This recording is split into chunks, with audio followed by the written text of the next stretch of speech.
Wonderful. Well, thank you guys. As you guys know, my name is Casimir. Obviously, I'm also a social scientist here at BRANZ. So part of my job is obviously to do social science, which is convenient. And also, I'm also in charge of the transition to a zero carbon built environment research group at BRANZ.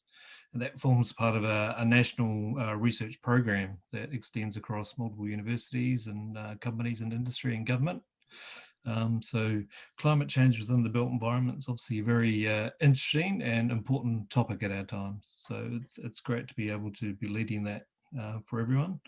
And it's even great that social science is at the core of it, because I think a lot of, well, all of us will agree, because we're all part of the Sociology Association, that we have a lot to offer. And I think that just keeps on being true every time we engage in research, engage with policymakers, engage with, engineers and people. That's everyone just needs to know more about social science. So that's something that we do. So this particular project was part of a wider one that looked at how consumers and industry are encouraged to build and invest in buildings that are sustainable and high performing. So by high performing, I just mean better than the building codes. So we're talking probably like top of the range kind of stuff here, more like grand designs, kind of the houses we would like to have, what we don't have. So this is kind of more where we're at. And so part of this was kind of looking at, to understand what behavior change is, especially within a very empirical environment, but also to identify and assess the models and initiatives that are used to promote behavior change.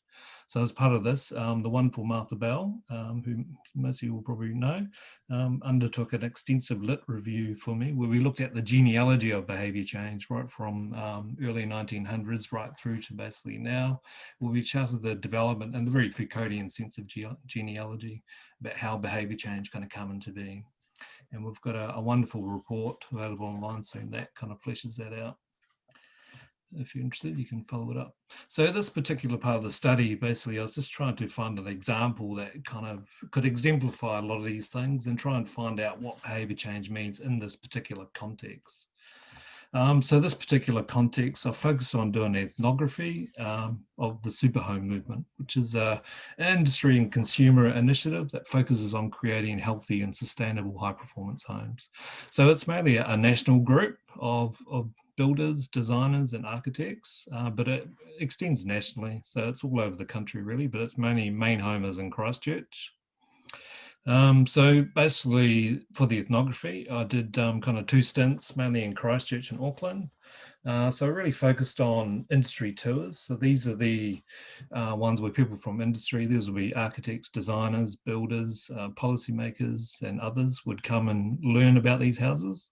And there were also open days where owners of these houses would open them up to the public, and builders and others would give talks about the houses, about what they did. But basically, it was a chance to engage with these houses directly. So, and also thinking about this issue, I also looked at their website, obviously, and some other handouts that were there on the days that I was doing my ethnographies. Or ethnography. So, for those of you who don't know Superhomes, so Superhomes is based upon, I guess, Bob Burnett's experience. So Bob is a wonderful individual. He's very motivated. He's very passionate about what he does. And this passion comes from basically his experience. So basically after the Christchurch earthquake, he had his own house on the Port Hills that he designed and built himself. It's a very nice, highly sustainable home. But that was damaged in the quake, so he had to find another house. So all he could find, unfortunately, was a very substandard kind of usual home that was very cold, dark, and damp, had lots of mold, and this really impacted his young family. So, in result of this, who knows, it could be because of this environment, but his son developed asthma, and a lot of his children were very unwell. So based upon this experience, Bob kind of thought that, hey, we need to do more than this. We can't all live in houses like this. This is ridiculous. So as a architect and designer, he kind of became his passion to do something about this. So the Superhome Movement was born. So this is basically a very industry-led organization. So it's really from the bottom up that seeks to transform, educate and support businesses, but also lobby for change. So they want to raise the standards of the building code so they're healthier, homes are more energy efficient, but also promoting, economic, social, environmental practices and outcomes.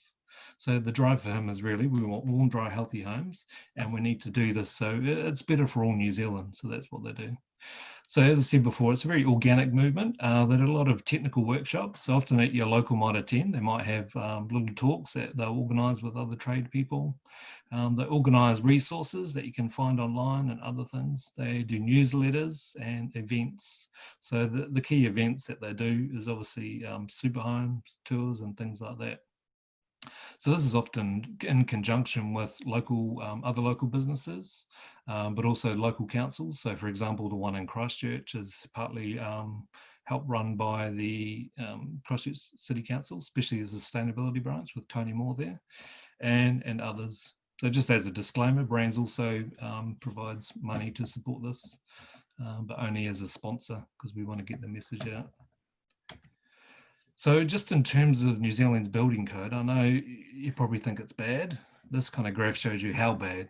So this compares different building codes in the climate 4 area. So this, for example, compares Denmark, California, and about half a dozen other countries. So the blue here on the line is where New Zealand fits in this. And the squares are kind of the median kind of building standards in each of these categories. So we got like glazing, floor, wall, and roofs. So this is mainly kind of insulation that you'd use to have it. So as you can see here, especially in terms of wall insulation, New Zealand is about 1.9, where the average across the world in this climate zone is 3.4. So that just shows you how bad a lot of our building standards are. It means we're not really at world standard at all. And these squares here, there are just the average. Okay, so when you look at, for example, that one, the end there would be like Sweden. So Sweden's obviously very far ahead. So we're nowhere near Sweden. So that just shows you where we need to go with this. So when we say our building code is bad, you know, at least 50% of people have mold in their houses in New Zealand. So BRANZ research has illustrated this. Most of them underheat their homes. Like at least 53% of homes underheat their homes and are often very cold or do not have suitable temperatures within 18 to 25 temperature. So it's not so good. So just in terms of the building code, so what I kind of found when I was doing this research is that the Superhome movement is seeking to go beyond the minimum. So the building code as we see it is actually the legally or the minimum allowed building that you're allowed to build. If you build below that, you're going to go to jail. So the fact when someone says they've got a code minimum home, it's not actually quite a good thing. I know in New Zealand, a lot of consumers and others tend to think the New Zealand code is like a quality assurance mechanism, but that's not actually the case. It's like the minimum. So what we need to do is think about going beyond that. So that's what a lot of the Superhomes movement tries to do. So a lot of the frustration around the code is obviously around its current performance levels. So often what I found at a lot of these events is people often referred to the code as code brown. Those of you who have worked as a lifeguard or in other swimming facilities would realize that has a particular meaning. So brown basically just means shit. So a lot of the architects and designers would just basically, it's their kind of colloquial term for this is a shit code. So that's what they do. But having said that, there's also rather systemic pressures around the code that they really had frustrated with. So for example, these builders that were doing these high performance homes, very sustainable homes, felt like they got a bit more attention than usual homes. Often the paperwork had to be impeccable. Everything had to be in order. It's like these homes created more attention rather than other more code, you know, the cookie cutter homes. So I think there's a bit of frustration around the inconsistencies around this. So sometimes they felt they've been singled out, and that's why a lot of they experienced like delays, for example, in a lot of the building projects because of this, because of this extra attention. But for these people, I think what's interesting is they weren't just totally anti the code. They were very for a performance-based code, but they just really wanted to make it better, you know? It's like, why settle for what we got? Let's try and make it better. What's interesting also, I guess, that came up with my experiences around these homes is the Superhome movement. I guess the whole idea of it was about trying to get people to directly engage with these homes, because most people, you know, we can only relate to the homes that we live in, and most of the times we haven't been, a lot of us haven't been in nice fancy homes that are very warm and sustainable. So what the idea was is we open these homes up and show people, you know, how to build them, what they're like. So, hopefully to kind of win you over. That's kind of why I've kind of more of a phenomenology. It's about the direct experiences of these homes as a way to kind of make you understand what these homes are kind of like. And a lot of the things people would say, they're very related to feel. People would say they were just walking through the door and they, I could feel this good, or I just like the feel of it. So often perspective or experience of these houses, just being in these houses because of the light, because of the space, people really connected with these houses. That's because often, they'll be very well designed. That's essentially why it is. Obviously, they're very warm, very light, and very spacious places. As I've got a couple of quotes here from what people had said. I'd never get out of bed if I lived here. And, it's quite interesting in these days that it was often very bit of a social experience that, this person here was just talking to their partner, but they just interjected. This other person said, oh yeah, it's really nice. So often people really responded positively to these buildings. Another core aspect of the Superhomes movement, it was about changing practices. So what they don't want to do is just change practices. They want to disrupt totally the whole system, the products and the practices around. So by disruption, they don't want business as usual. They totally want to reconfigure and transform how we build buildings technically, to also how we engage with buildings, consumers, and obviously the end goal of their building code to be obviously warm, dry, healthy homes. So that was really quite interesting. For me, one of the best examples was one on construction waste, because we've talked to a lot of professionals around construction waste. Where you look at the stats, New Zealand does very poorly in this place, for example. We don't actually look after our construction waste very well. But when talking to a lot of the builders, the young builders on the web, on the sites and things like that, there was a real passion and a desire to really do something about this. So for them, the young builders really wanted to do something about waste, and they felt like, for example, putting it into separate bins is just a no-brainer, and you should just do that. And that kind of conflicted with a lot of your more traditional building sites that just tend to chuck it all one skip and don't really worry about it. So what's really interesting about this is there was a real driver from the bottom to do things differently, and they really backed it up with what they did and their practices. So I think that was a really interesting and encouraging thing. Another thing that the group was about was kind of innovation. So what they tried to do is use different innovative technologies. So for example, they'd often use a lot of things like new window systems from Europe that they'd bring over, new insulation kind of technologies and all these things. So there's a real hotbed for innovation. But what's kind of interesting about this is, in a competitive market like this, they weren't really trying to outdo each other. They're actually trying to help each other. So it was a very democratized notion around learning and sharing about information. So most companies could be competitive about this, but they often had little workshops themselves that they would share and try and get people to adopt these things, not because they were selling anything, but because they hoped people would use these technologies because, for example, some of these European PVC windows were better in terms of their thermal performance and things like that. So they actually had better outcomes. So what was driving them was to get better products on the New Zealand market.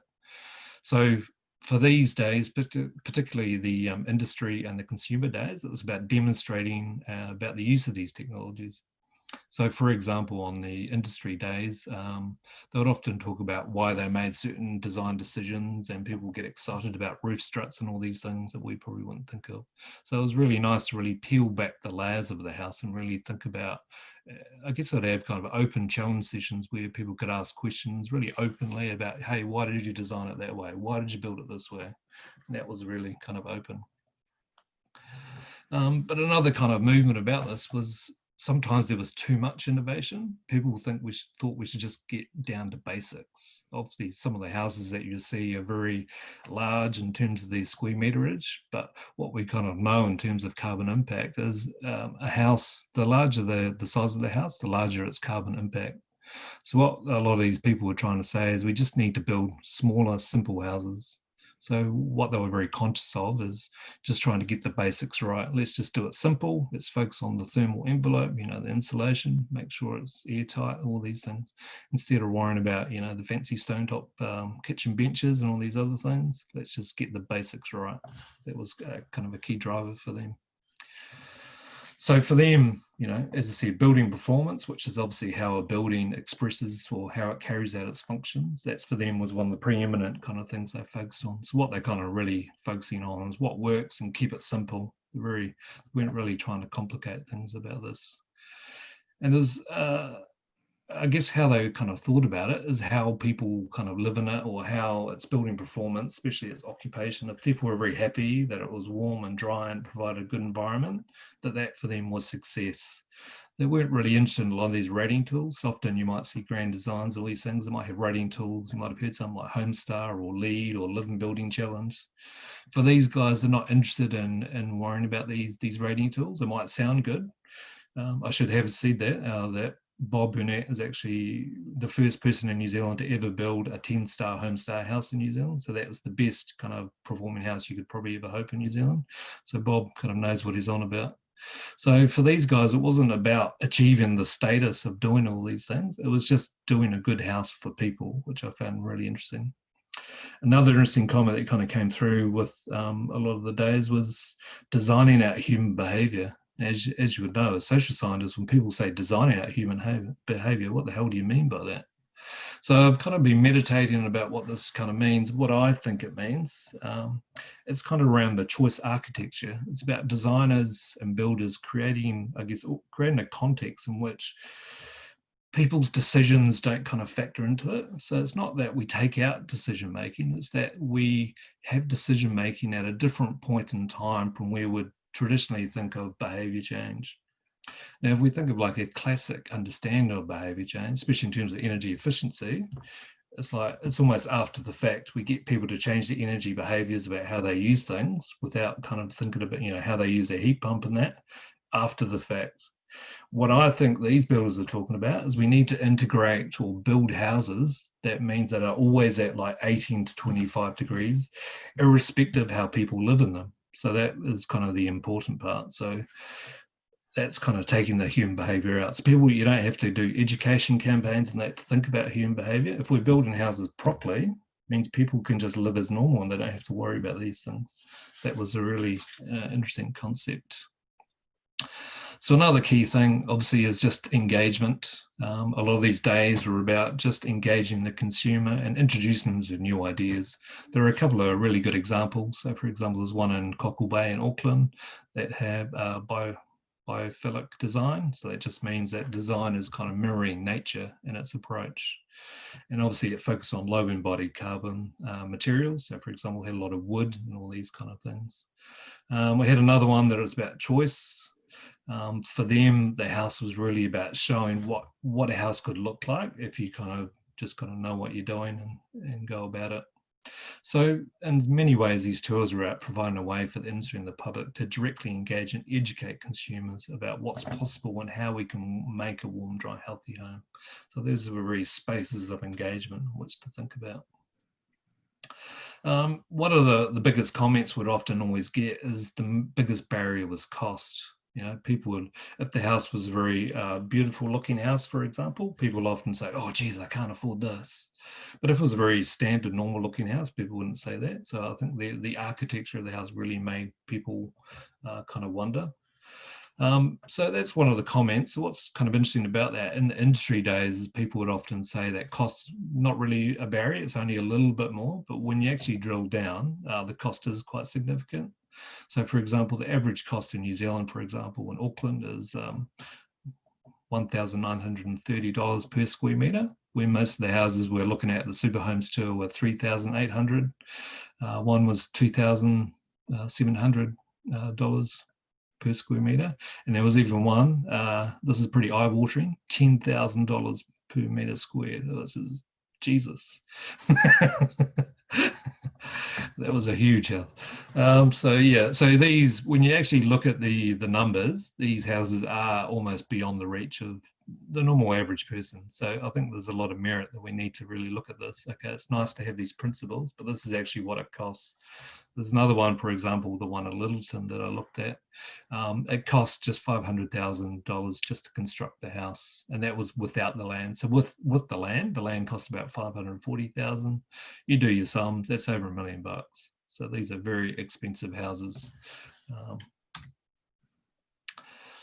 But having said that, so I guess how I'm thinking about this, so I'm just trying to turn this work into a paper at the moment. And some of the ideas I'm kind of grappling with is obviously from Emma Power and Kathleen Mee in Australia. I think it could be Latrobe. They're kind of looking at housing as an infrastructure of care. Because what kind of struck me with a lot of this work is as care is kind of the motivating principle. For them, it's about nurturing a culture within the industry, but it's also about nurturing, I guess, a new way of engaging with builders and consumers, new buildings or material arrangements, as we talked about the Shartsky before. So it's about the practice of material arrangements, about how we can create houses that are healthy and warm and dry, all these things. So what's interesting, I guess, is the Superhome Movement was united by this notion of care. Every single person I kind of talked to who was part of the movement had this as their motivating principle. And for them, it was as the key driver. It wasn't profit or all these other things. It was they just wanted to do good in the world. And that was the thing that drove them. You know, they really wanted New Zealand to have warm, dry, healthy homes. That was quite an inspirational kind of thing. What's also interesting, I guess, when we look at the literature about this, is obviously Prague and Jana have this idea of the middle out approach, where we often tend to think of power as obviously top down or bottom up or whatever, but for them it's talking about the middle out. You know, we have this group of actors that could be advocates, that could advocate government, for example, they can talk to consumers about these kind of things, and they can also be across and talk to other builders about how they do things differently.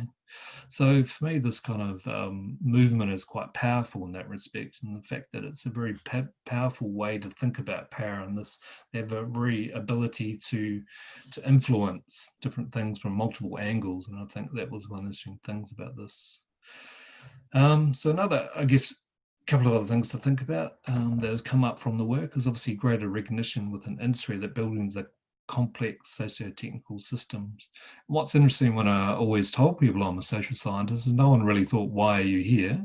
There was great acceptance that human behavior, we need to know more about human behavior and how we can, you know, put the people back into the buildings, which is kind of an interesting thing.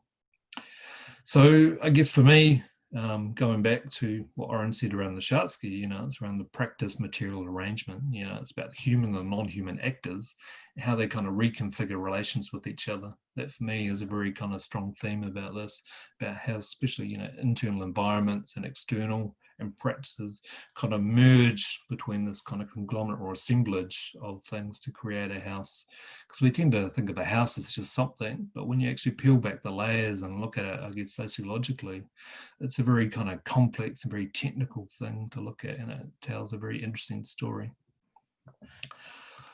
That's what we've got to say at the moment. So thank you guys. Thank you for listening. If you want to continue the conversation or learn a bit about what we're up to, just give us an email and we'll get back to you. Thank you so much, Casimir. That was, in fact, all interesting papers. For those that perhaps want to stay and just ask a question, we could perhaps extend. We're at 5:15 now, maybe a few more minutes. If everyone's got a question for Casimir or for Michael. Yeah. Good. Thanks very much, Casimir. That was a really interesting presentation, and I was particularly interested in it because my daughter is an architect with Tennant Brown in Wellington, and she's obviously a young architect and is very focused on, you know, sustainable homes and green homes and homes that are healthy and all the rest of it. And she was telling me, I like to think that she was influenced by her sociologist mother, but that's another conversation. But she was telling me just the other day that often they get pushback from clients because it's perceived as being, you know, additionally expensive, or, you know, sort of what you were saying about that, about the building code. Was it you or the previous speaker, Michael, talking about the building code actually being the bottom level, not the top level? And the perception amongst consumers is that to do anything extra is a waste of money. So I'm just wondering how you would respond to ways around addressing that. Yeah, oh, that's interesting because I did a study on this where I looked at kind of industry and also what consumers think. So I'll talk about industry first, and I can talk about consumers. So what's really interesting about industry, right, is a large part of industry think they're building homes beyond the code. But when you look at what building consent officials think, so for example, I think in my survey, I can't remember the exact details, but something like 60 or 70% reckon they were building above the building code. Yet building officials who obviously sign off on these houses reckon only about 30-odd% were actually above the code. So there's a real disjuncture, I think, about industry understandings about what the performance levels are and what's good and what's not. So that was really quite interesting. But also in terms of consumers, what's really interesting is, I guess, kind of what Oren referred to as well. Sometimes there's a bit of pushback. Consumers that are knowledgeable often have better success. They might raise things with the builder, but what often was the problem is that a lot of builders often didn't want to do this as well because they didn't have time. They didn't have time to learn a new system, and they'd often use that cost factor as a bit of a scare factor. It's like, oh yeah, I could do that, but it will cost you too much. So in some ways, they used it as a bit of an artificial barrier to kind of get out of it. But having said that, there's actually fundamentally a lack of information out there to help consumers to give them the right information. So when I talked about being a quality assurance mechanism, a lot of people think if you get a code minimum house, that's a great thing. You know, we all think, oh, it's built to code. There's actually a lack of understanding about what the code means and what a performance-based code means. And if you actually want to find information out about where to go, there are actually hardly any information out there about where to go. There's a little guide that's put out by a small group called the Building Guide, and that's often councils buy it and give it to people. But in terms of actual information to give you, you know, what is selection around windows and what are the cost and performance implications of these things, it's actually really, really difficult to find that out.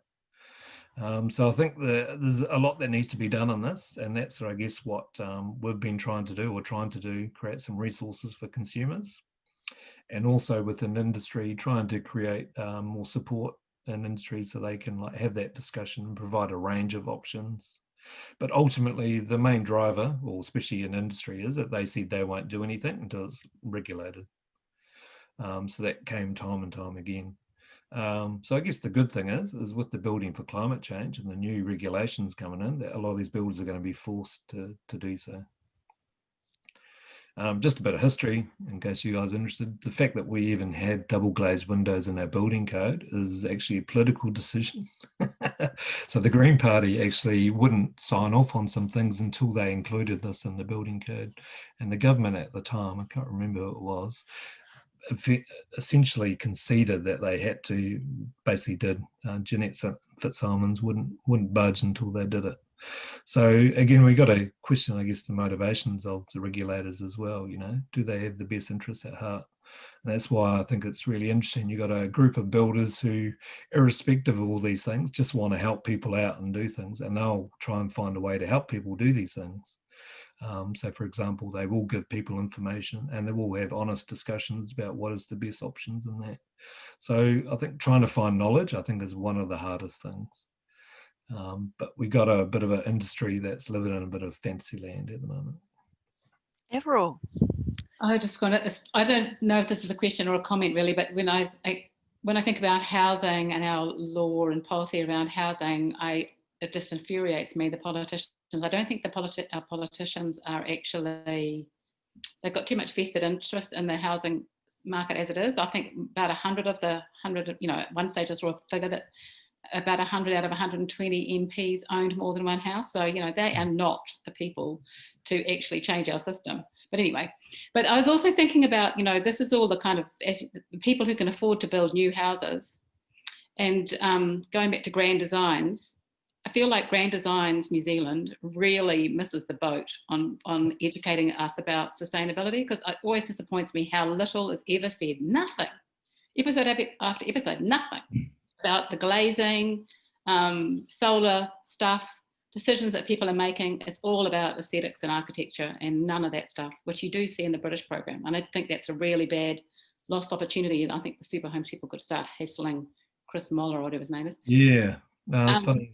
They have kind of done so actually, and there was one especially that everyone got upset with. When on Grand Designs they had something about protected from cell phone coverage or something. They reckon they Right. put some kind of Yeah. some film on the windows and stuff, and it would stop radiation. It's like, oh, that's just And pseudo. the other reality is, of course, that most people are not going to build houses, and we've got a serious problem, as you've noted, with the quality of the current housing. And I just wondered what, these people, are they also lobbying, or, in this area? I know there's Philippa Howden Chapman and there's, various people in public health, right, who are doing work around housing quality. Is there any kind of connection between the building industry people who are interested in this stuff and those public health people? Yeah, it's interesting, really. Yes and no, I guess. I think Philippa's work has been mainly focused on social housing and that other stuff. But I guess that's potential. But I guess where the interesting thing comes in is this new, climate zero carbon regulations is going to force this. This is why the zero carbon regulations are great, because there's going to be like energy performance metrics and carbon metrics that are going to have to be implemented. So the whole standard of our whole buildings are going to change. So I have to say I'm somewhat optimistic about what's coming ahead. I'm very energized by the people in charge of the regulations at the moment in terms of building system performance at MB. They're very driven young people who want to make change. So I think in terms of industry change, I think we're going to get there. It's just, I think the days of our cold houses is nearly at an end. Guy and Aura, for example, are having some amazing new program of work where they're building 65 brand new houses, often that passive house standard, which is energy efficient. It means these houses don't require extra, heating. Often they'll be at 21 degrees with no heating at all. So I think we're seeing some amazing things happen in New Zealand. It's just at the moment, it's a bit hard to kind of grasp it because most of us live in cold, damp houses. So I'm kind of somewhat optimistic, to be honest. I think in 10 years, we're going to see some amazing transformations. And it just shows you that, we just need to get in there and see what happens and be a part of it. I guess for us, it's making sure that people, especially sociology and that, is part of the discussion. Because what we're finding, especially around energy stuff, is people want to talk about behaviour, but when these people are talking about behaviour, they're engineers and that, so they're not really social scientists. So that's one of my things, is to go in there and talk about human behaviour and make sure that we incorporate sociologists in these discussions, because I think that doesn't happen very often. I've been to several forums in the last 2 years where I was the only social scientist in the room, and I want to really end that. It's not really useful in this day and age. There's so many of us. I don't know why that happens, but let's just get in there. It's our space. Anyone else with a question for Michael or for Casimir?